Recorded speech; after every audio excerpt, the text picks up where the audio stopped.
Well, welcome to EKU Online's eCast series, and today we're fortunate to have Dr. Dana Keller Bush with us. She is the chair of the Department of Applied Human Sciences and professor of Child and Family Studies. She holds a PhD in Studies in Higher Education from the University of Kentucky and an MS in Family Studies with an early childhood development emphasis, also from the University of Kentucky. Dr. Bush's research interests are in early childhood curriculum and leadership. She has presented these findings at numerous national and international conferences, as well as published in scholarly journals. Well, welcome, Dr. Bush. So glad to have you here today. Thank you. It's great to be here. Well, Dr. Bush, first off, can you just tell us a little bit about your department and the programs that make it up? Sure, yeah. So as you said, we're the Department of Applied Human Sciences. Now, I will say that that's relatively a new name for our department. So that's been on for about 12 months. We were previously Family and Consumer Sciences.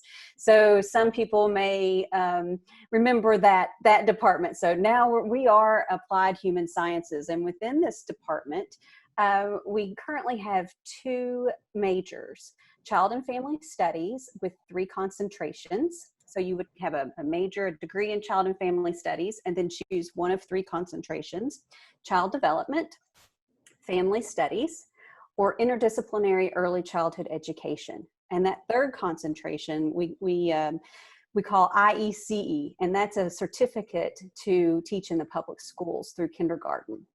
So that's our first major. Our second major is Food and Nutrition. And under Food and Nutrition, we have 2 concentrations: Dietetics, and then Culinary Nutrition and Food Management. So those are our 2 active programs that you can enroll in.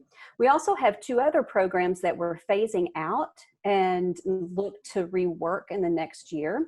Those 2 are Family and Consumer Science Education and Apparel Design and Merchandising. So we do have students enrolled in those programs and taking classes in those, but we are not accepting new students. But we're looking at how we can retool both of those majors under one. So stay tuned for that, Steve. Okay. Your graduates, what fields or disciplines do they end up moving into once they complete their degrees? Yeah, so those that receive a degree or earn a degree in food and nutrition would become diabetes educators, cancer dietitian, food service dietitian, nutrition researcher. We have graduates that are very passionate about world hunger and work in more of a public sector. So those would be those students who have gone into our food and nutrition with that dietetics concentration. For those that do more of the culinary and food management concentration, those are going to be more your restaurateurs, those that work in food service, maybe want to look at management in food service, really have a passion for culinary and food and maybe trying new things. So all of that falls under the food and nutrition. And then Child and Family Studies, which is my degree and my real interest, research interest, is a varied program. So we have students that work in community-based services, like with adoption agencies, foster care, YMCA, 4-H, after-school programs. Those that want to do more of an education piece, so maybe with family life education, community education. Those that want to look at early childhood or have more of an early childhood focus could work in preschools as a preschool teacher, kindergarten teacher. First Steps, which is working with children birth to 3 that has some identified special needs. Faith-based organizations, healthcare. You can go on and on and on about Child and Family Studies. This degree is fantastic for gives you a really broad look at how to work with children, families in many different ways. Many of our students will go on to receive master's degrees in family therapy, art therapy, and child life specialist. Wow, that sounds like an amazing degree. It's a Um, lot, isn't it? yeah, but it's amazing though. Um, a number of years ago, Mhm. your area went online Yeah. with some programs. What kind of impact have those online programs had on your departmental growth and your student population? Sure. Well, first, I think the first impact we saw was on faculty. Moving into e-learning has challenged our faculty, and we really have become more intentional, if that makes sense. I think that our instruction, not that we weren't good to begin with, we were, but we're just a little bit more fine-tuned, I think, in the way that we look at structuring our classes and providing those to students, be it on the eCampus platform or in the bricks and mortar. So I think that's the first real positive effect that offering this degree online has done. And then with students, there's been a lot of I think it's very individualized for the student.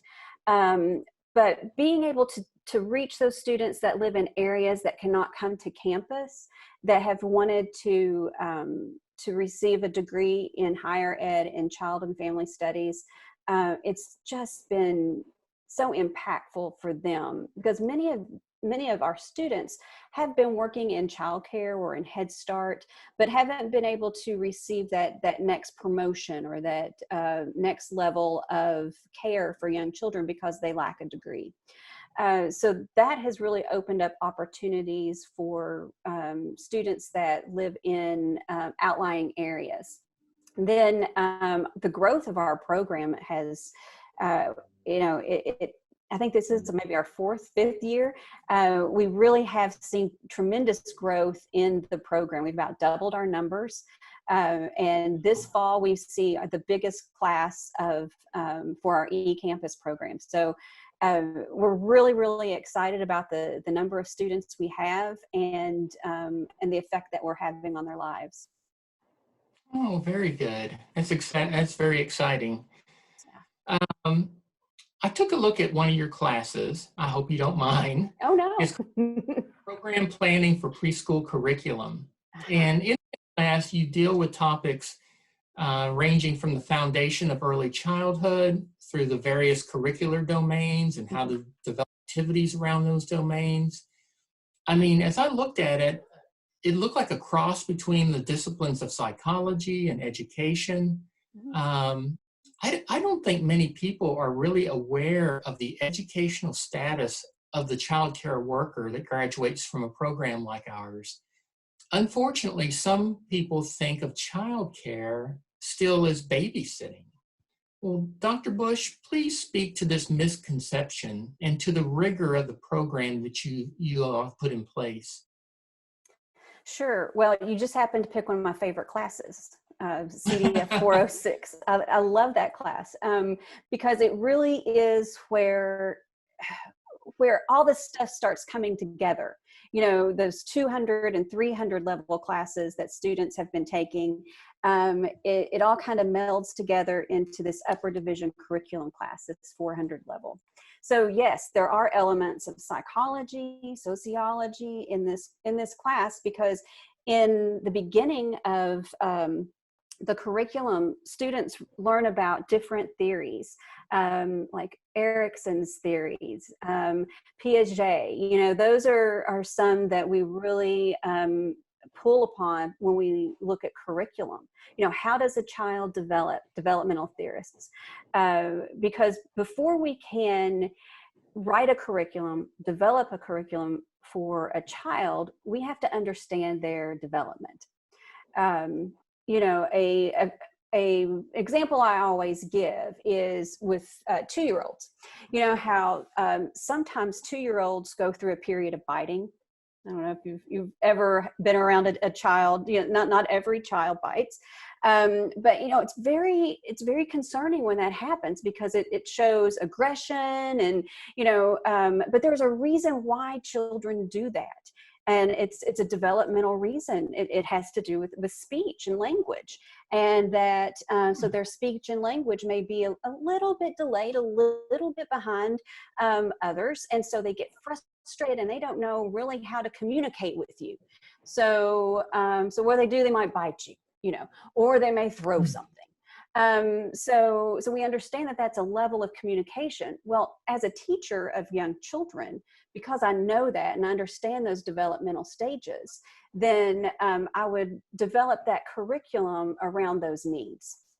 So, so that's kind of where the psychology comes in, the sociology.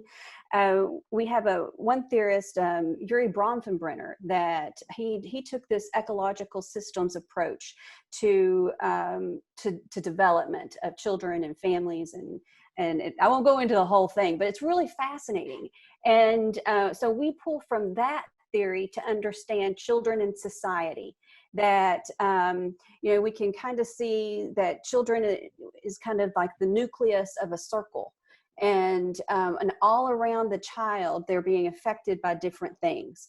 And so for most children, the closest person or the closest people to that inner circle is their family. So so we know that they're going to have the biggest impact, but it's not for all children. It could be a foster family. It could be, you know, many different things. So that's why when you look through that class, you saw elements of psychology and sociology, because those are the theories that we really pull from. And then, you know, you brought up the whole babysitting issue, and yeah, it is kind of unfortunate. It's not kind of unfortunate, it's really unfortunate that some of society views early childhood educators as babysitters or daycare workers, which we don't like to use that term either, because we're caring for children, a precious resource to our nation, to the world. And that, you know, we know that development is so important in those first few years of life. You know, the brain is developing at a very fast rate that will never develop like that in the future. So it's really important that we have nurturing caregivers with them that understand their development. Because, you know, let's go back to that 2-year-old who bites. So what if someone was caring for that child that didn't understand their development? Well, that child could be punished for something that is not a punishable offense, if I may say, because really they're progressing along this developmental line. So it's important for us to know those things. Does that answer your question, Steve? Yeah, it's very good. It's very good. And that kind of segues into this next question. Mm-hmm. You know, for those parents of young children listening to us right now, what should parents look for in a good child care provider? Yeah, you know, so this is a real struggle for parents, because childcare, you know, you're thrilled to have this baby, this child to care for, to nurture, but then, you know, you have a family with both are employed, which is important, and so you want to find a place for this child to go every day or however often, and to be cared for, nurtured. And you know, finding quality childcare can be difficult. So there are some things that you should look for. The number one indicator of quality is teacher preparation. You know, is it a professional workforce? Do they have degrees? And you know, this will vary by state and licensing requirement if a degree is required for childcare. But that will be the number one indicator of quality, that the teachers in this center have higher education in child development, curriculum planning, understanding environments, and those types of things. So that's number one. Look for that. Look for a leader that has a college degree, a director, an administrator, you know, so that they will understand specific early childhood policies and then can help guide those teachers as well. When teachers do have professional degrees, you will see that they will provide a curriculum that's developmentally appropriate. And so that means that it's going to be appropriate for that child's age, but also appropriate for that child where they're at developmentally. Because we all know that not all children start walking at the age of 12 months, right? There's a bit of a span. So, so we have to understand that there is a developmental continuum, but you know, how does that child, excuse me, develop individually? So we're all developing, you know, in our own rate. So that so that's important. Teacher-child ratio is also really, really important. That they should definitely not exceed the standards by the licensing agency of the state. But we know that when there are fewer children and with one or two teachers, that you're going to see more interaction than you would if there were more children to that one teacher. So, and our accrediting body, the National Association for the Education of Young Children, or NAEYC, has a standard of quality and ratios that I always put parents to. So look at that ratio and see if that center is meeting it. Other things. So, so the center shouldn't just be about caring for your child. It should also be about family engagement. Because remember, we talked about, you know, Bronfenbrenner and the ecological systems theory. So that family is so important to the development of the child that we've got to provide for families as well as for young children. So there should be plenty of family engagement activities, you know, lots of check-ins with parents, that parents are coming in for parent-teacher conferences or different types of family nights. So really look for a lot of family engagement. You also want a center that's very inclusive, and that goes back to that developmentally appropriate practice I talked about. But you know, we've got to be welcoming to all children and all families, and knowing if a child needs a little extra assistance. So a very inclusive, welcoming environment is very, very important. And I guess the last thing I would say is that look for a center where they're always improving. And one of the ways that we know that is if they're an accredited center, meaning that, you know, they have to do a portfolio every so often to show that they're meeting these certain standards, these criteria. So, you know, there's a quality rating system for just about every state. So is the center participating in the quality rating center? Because that's going to show a standard of quality and that they're serious, that they're willing to go the extra mile to meet these standards. So those would be my recommendations. Very good. Thank you. That's very good. You know, off air, we were talking a little bit about how tough 2020 has been. And I'm wondering if you could talk a little bit about the challenges that parents are facing during the pandemic. I mean, many of the people listening right now have to continue working at a job and somehow manage to care for their children. How do they do this? And what advice do you have for parents with preschoolers and young children, I mean, during this very difficult time? Yeah, you know, it really is a challenging time. It's a challenging time for families in that they are feeling a squeeze on childcare, school age care, work, and trying to do it all. And you know, families want to do it all anyway. So they need more support than ever. And you know, the schools and the childcare centers that their children are enrolled in, you know, we talked about that family engagement. We can still provide that family engagement even though maybe a family is homebound right now. So look to the teachers, look to the leadership of your school to provide you with activities that you can be doing. You know, that's really important. So a good quality program will help you through that. But regardless, you know, it's really important that children stay active. And, you know, I work many hours a day. And I've thought that, wow, if my daughter Madeline was 4 years old, she's not, she's 21 now or almost, what would I have been doing with, you know, I've been putting myself in the shoes of many of these families. And one of the things I would make sure to do is to keep her really active. You know, that's going to help her, but it's also going to help me to get away from this screen for a little while, you know. So get up, take those moments to, you know, do some activities with your child, even if it's just 10 minutes, you know, 10 minutes of, you know, a few jumping jacks or running around the house or some creative play, rough and tumble play. That's going to be really important. That's important for development, number one.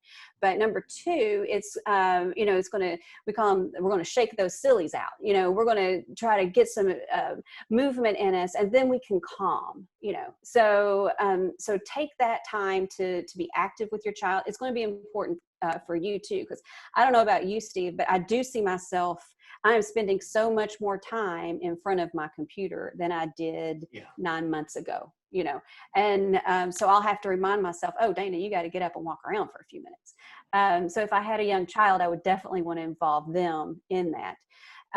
So keep them physically active, keep them mentally active. That, you know, and young children do have shorter attention spans, but there are things that we can do. We can set stuff up for them to keep them mentally engaged while we're busy, you know, and be very honest with them. Say, you know, I've got a really important meeting. I'm talking to my friend Steve. I'm going to put my earbuds in, and so I need to look at him and talk to him for a few minutes, and then after that's over, we'll do X, whatever that might be. So always giving them a little bit, okay, I've got to do this, but when I'm finished, you and I are going to do that. You know, so so that will give them something to look forward to. So keeping them mentally active, creativity, you know, giving them things to do. Let them make a mess. Children need to make a mess anyway, but you know what? We're in the middle of a pandemic. What's a little bit of paint going to make any difference, right? So, you know, give them some things to be creative with, and then, you know, when you get off that Zoom call, you may find a masterpiece waiting for you. So those types of things. Really watch the screen time. I know that young children are, you know, I mean, we've got 4-year-olds who are doing Zoom calls now, right? So they need a break from that as well. You know, so if in the evening your typical pattern has been to watch TV together, well, maybe don't do that right now. Find something active to engage each other in. So, you know, try to decrease that screen time. And you know, I think maybe the number one thing that parents need to do and families need to do right now is take times for themselves. You know, parents, the adults in children's lives are sometimes the last people to get any me time. Well, they probably need me time more than ever right now. So find little ways to get that adult time, you know, but if it's just going on a walk by yourself or with a friend, or, you know, so finding some time for yourself, I think, is really important. Good. Thank you. Well, I'm going to switch gears here just a bit. You're in charge of a new online program called Global Hospitality and Tourism that'll be kicking off in the not too distant future. It sounds like a really exciting venture. Can you tell us a little bit about it and where you envision it taking us? Yeah, so it is so exciting. We've had so much fun thinking about this new degree. Working on the classes. We're right in the middle of curriculum development right now. The degree will be called Global Hospitality and Tourism. We'll have 2 different concentrations that students can choose. One is gastronomic tourism. That is going to have more of a food focus. And, you know, living here in Kentucky in the heart of the bluegrass, and we've got the Bourbon Trail, and we're really becoming a well-known area for food, that we thought it was really a good place for us to offer this type of concentration. So we've got gastronomic tourism, and then our second concentration is sustainable hospitality. We're really excited about that because as we see hospitality moving forward, we have to do it with a level of increased responsibility. So how are we being respectful to other cultures? How are we being respectful to our environment? How, so that's part of what this sustainable hospitality will be. We'll also be offering certificates in both of these. So if a student already has maybe a degree in business, they don't really want another degree, they can come back to us for a certificate in one of these two concentrations. Gosh, it's really going to be cool. Some of the classes we've got, the food classes, I love food. We've got a history of spirits and wine, which I think could be really interesting. I mean, if you're a wanting to go into tourism and lead gastronomic tours, then you're going to need to know some of the basics about culinary and wine and spirits and how to run a tour, how to design a tour. We might have all been on little tours before, but that's a lot of work. There's a lot of planning that goes into those. So it's just going to be great. Some of the classes that we're working on, I'm like, oh, I want to take that one. Oh, now I want to take that one. So I may have to come back and get another degree. Well, very good. Well, I hate to ask this next question, but I think it's an important one, especially for students considering majoring or getting a certificate in global hospitality and tourism. But, with this pandemic, one of the hardest hit industries has been the tourism business. And so just what are some of your thoughts about the comeback of this huge, multi-billion-dollar industry? Is it risky now to launch such a program, or what do you tell a prospective student in this profession who wants to major in this? Sure. Well, it has been hard hit. Absolutely. So travel is a passion of mine. I travel a lot during the year for work, but also for pleasure. I take students with me to different places. I teach a class abroad. So my life has changed a lot since February 1st, because that was the last time I was on an airplane. And normally I would have been, made many, many trips between now and then. But what am I feeling right now? I cannot wait to get back on an airplane. I cannot wait to go back to take my students to Italy again, or to Washington, D.C., or to the next conference. So my husband and I, we talk about this, that we kind of feel it building. We know that we need to stay home right now. We need to keep ourselves safe. We need to keep our family safe. But as soon as it feels right, where are we going to go? So we have these thoughts, we have these feelings, and I know that we're not the only ones. So I think that, I don't have a crystal ball, but I think people are going to go out and to travel like they haven't traveled before. It's going to look different. Absolutely.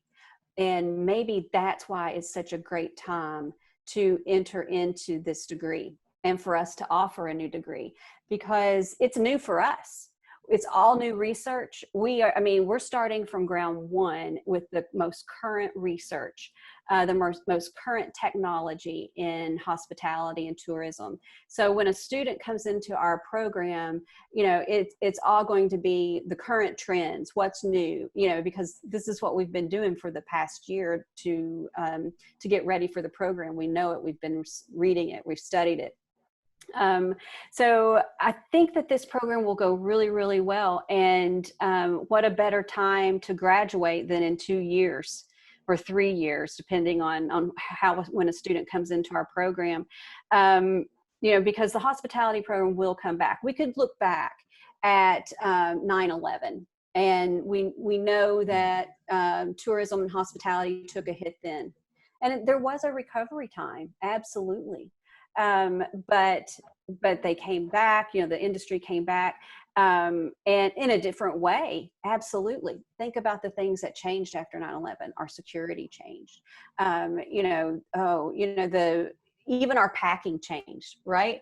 I mean, before, when I went on a trip, I would just throw all of my hair accessories, in a bag. But now, I have to make sure it's 3 ounces. So I think we're going to see that with the pandemic as well, when this is over and it's safe to travel again. I'm not deterred. I think that it is an exciting time to be launching the program. I think it's going to go really well. Yeah, you've got me excited about it. Maybe I'll go back for another degree too. We can be study partners. Yeah, there you go.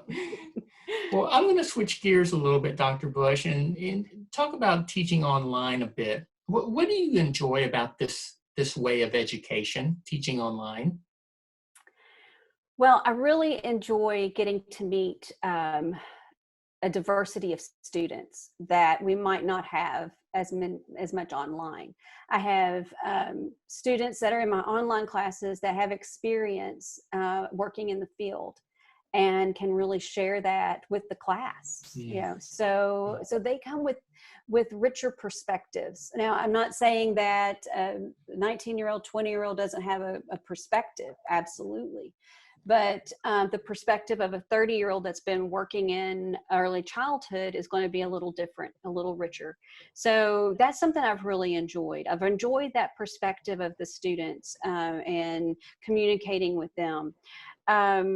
I've really liked getting to meet students in different areas that, that live in different areas currently. We've got students in Florida, in Georgia, in California. We had a student that was in Japan a couple of years ago. She was a military spouse, and they were stationed in Japan. So she completed her degree there and was going into early childhood centers in Japan. So she was able to bring that perspective to the class, which was really, really cool. So I've loved the student aspect. And as I spoke earlier, it's made me look differently at my teaching and my preparation. One thing students may not know about online teaching is that we have everything ready day one. Everything is ready. When I teach on campus, it may not be as ready, because I don't have to have it deployed right then and there. So it's really caused me to think ahead, think about things, how when I come up with an assignment, what does that mean for the student? So to go through our classes have to be rated by Quality Matters. And so I have to get a score. And I tell you, I really like to get 99s and 100s, so I work extra hard to make sure that I'm meeting every little piece of that Quality Matters for my online classes. And that articulates into my on-campus classes as well. So I really think it's made me be, as I said, a more intentional teacher and just more in tune with the curriculum. Very good. Now, what would you say, Dr. Bush, to a prospective student who came up to you and maybe they're right out of high school or maybe they're in a career change, and they come up to you and they say, why should I get a degree from your department? But more importantly, why should I get it online? What would you say to them? Yeah, so, why getting it from our department? Well, number one, the Department of Applied Human Sciences, we're about changing lives. We're kind of ground zero for supplying basic needs. There's Maslow is a theorist, and he has this theory of the pyramid. And what we're all achieving is at the very top of the pyramid. Self-actualization. But to get there, even to get to step 2, there's that foundation, that bottom of that pyramid where your basic needs are met. clothing, food, housing, those things, love, family, as we're going up the pyramid. But that's what our department's providing. That's what we're teaching. So we're change agents. We improve lives. And so if someone is interested in working with children and family, if they're interested in foods, nurturing others, then we're your home. We're your family. That's what we talk about. We are a family in our department. And eCampus online learning gives so many different opportunities. And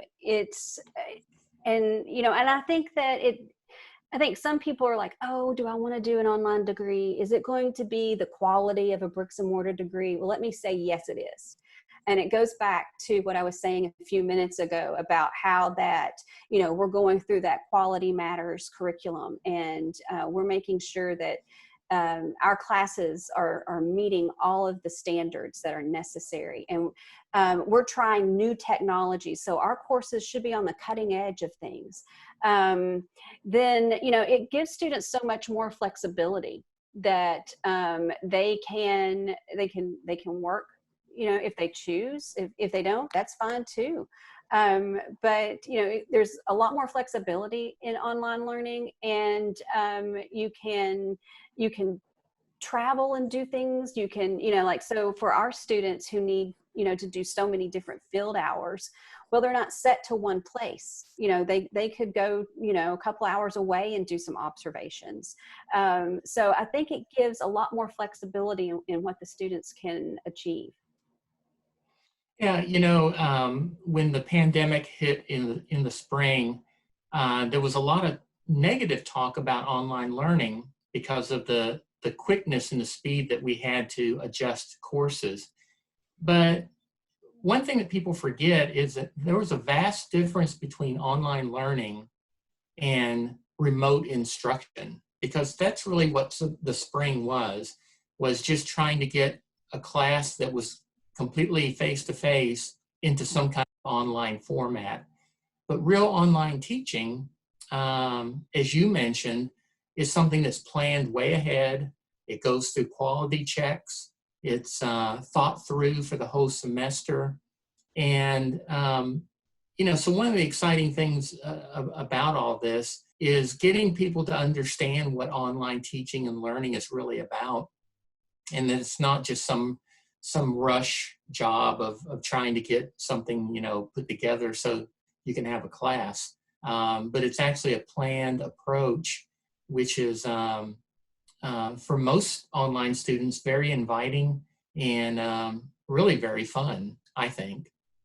Oh, I think so too. Yeah. I mean, when I develop a class, like you said, I don't think people understand how much time we put into it. We spend months getting ready to deliver the course.